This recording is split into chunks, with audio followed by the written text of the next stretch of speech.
Hello friends, our today topic is house rent allowance. House rent allowance की deduction जो कि cover होती है सेक्शन 1013 ए के अंडर। सेक्शन 1013 ए के अंडर तो किसका सर?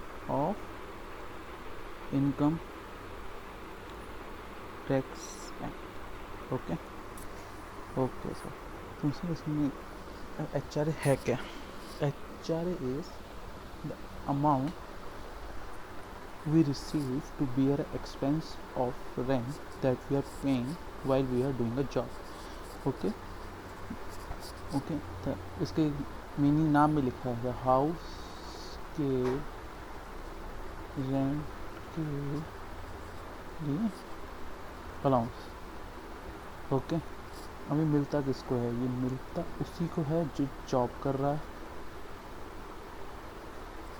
ओके अब जो जॉब कर रहा है उसको एच आर ए मिलता है। एच आर ए मिलता है तो वो टैक्सेबल होता है। टैक्सेबल होता है तो टैक्सेबल होने से पहले उसकी इनकम में कुछ डिडक्शन की जाती हैं। डिडक्शन होती है 1013 के अंडर। ओके वो डिडक्शन की कंडीशंस क्या हैं? वो है ये। पहली कंडीशन है वो एम्प्लॉय होना चाहिए। अगर बिजनेस कर रहा है, बिजनेस वाला कह रहा है तो मैं एच आर ए खुद का एक्सपेंस डालता है तो उसको कोई डिडक्शन नहीं मिलती। ठीक है। सेकेंड, उसकी सैलरी का पार्ट होना चाहिए एच आर ए। तो सैलरी का पार्ट कैसे? जब आप सैलरी देखते हो किसी भी, जब देखोगे अपनी सैलरी स्लिप तो आपको दिखेगा उसमें एक बेसिक पे, उसमें दिखेगा आपको बोनस, उसमें दिखेगा आपको कमीशन, उसमें दिखेगा आपको डीए। उसमें से एक पार्ट आपका एच आर ए भी होना चाहिए। ओके अगर एच आर ए नहीं है मान लो आपके उसमें, तो आपको 1013 ए भी नहीं मिलेगा। Okay okay sir. सेकंड, आपको रेंटेड अकोमोडेशन में रहना है।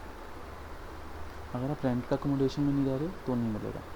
ओके अगर मान लो आप खुद के फ्लैट में रह गए, आप चंडीगढ़ के हो, आप दिल्ली जॉब करने गए, आपने वहाँ पे रेंट का मकान लिया, उसमें रह रहे हो और फिर आपको एच आर ए का जो मिल रहा है उसमें से आप 1013 ए के अंदर जो भी डिडक्शन दी गई हैं आप वो क्लेम कर सकते हो। बट अगर आप दिल्ली जा रहे हो और दिल्ली में आपका खुद का एक फ्लैट है, वहाँ रह रहे हो, फिर भी आपको जो सैलरी में एच आर ए मिलता है, तब आप 1013 ए की डिडक्शन नहीं ले सकते हो क्योंकि आप you are staying not staying in a rented flat because you are staying in a is on your own flat.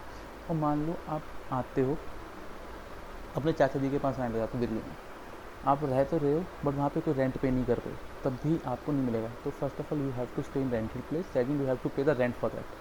ठीक है। हमारी SSC who is residing in the home house which is not incurred an expenditure of rent. Okay. Second, deduction from H R A under section 1013 है क्या है कि deduction कितनी मिलती है? डिडक्शन की तो पूरी कब मिलती है, कितनी मिलती है? मिलती क्या है? Least of the three things.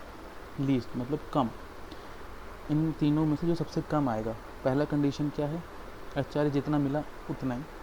Second क्या है? जहाँ आप रह रहे हो जितना रेंट पे किया आपने, रेंट पेड, उसमें से 10% ऑफ सैलरी माइनस कर लो of relevant period and that during that you are stayed in that house.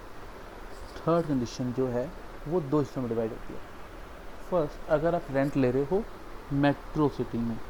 Metro city कौन सी है? Like Delhi, Mumbai, Kolkata and Chennai. ये 4 हमारे मेट्रो सिटीज़ हैं। अगर इनमें रह रहे हो तो 50% of relevant period of salary is allowed as a deduction. And third, and अगर आप नॉन मेट्रो में रहते हो that's 50% change to the 40%। Okay. अब सर यहाँ पे सैलरी का मतलब क्या है? सैलरी का मतलब जानना बहुत ज़रूरी है। तो salary simply means for the purpose of calculating the salary for these deductions you have to consider only salary plus you can remove this one. I will update that and upload it again. This is basic pay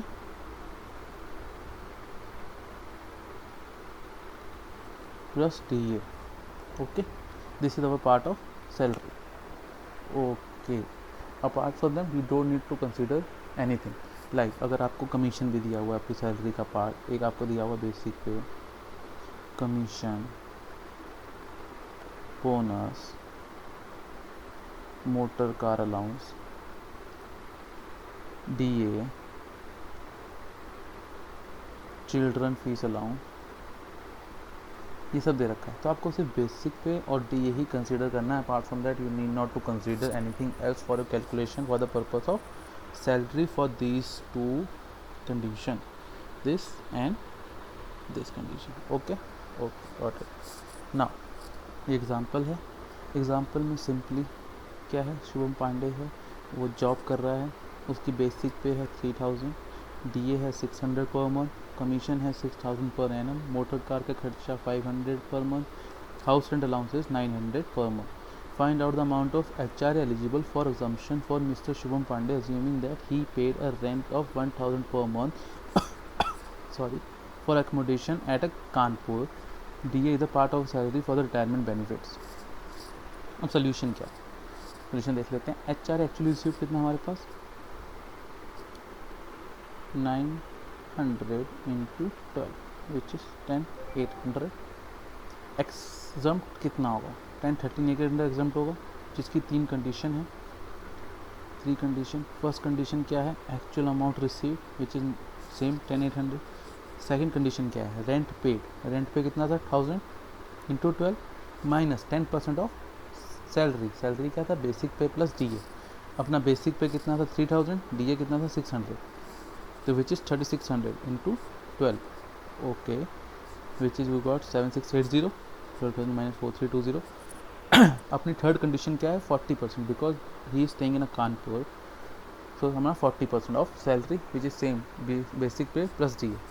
3000 plus 3600 into 12 plus 40% which is 717,280। तो least of the following is this amount, तो this amount get deducted from the HRA total and the balance amount is taxable. That's it, this is all about the HRA। And मैंने यहाँ पे एक snip भी लगाई है income tax का पूरा चिपका के, तो एक बार आप ये भी पढ़ लेना। ये मैं अपनी वीडियो के साथ नीचे अटैच कर दूँगा फॉर ए फ्यूचर रेफरेंसेस, कभी भी आपको देखना ईजी हो जाएगा आपके लिए। Thank you guys, see you soon.